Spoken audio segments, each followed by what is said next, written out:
Akola news नेटवर्कने काही दिवसांपूर्वी अकोटमध्ये अल्पवयीन मुले गांजा सेवन करत असल्याचे वृत्त प्रकाशित केले होते आणि आता पोलिसांनी मोठी कारवाई करत तब्बल 1 किलो 457 ग्रॅम गांजासह आरोपीला अटक केली आहे।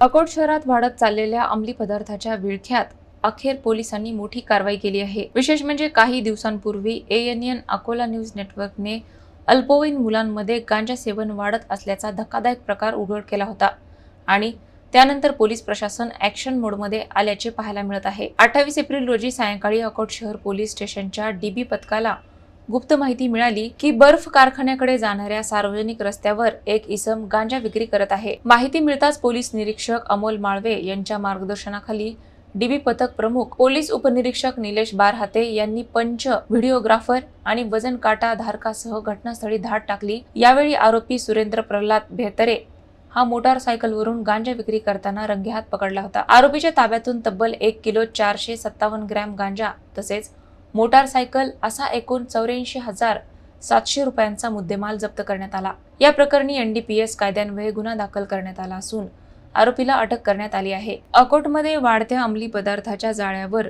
पोलिसांची ही कारवाई महत्त्वाची मानली जात आहे।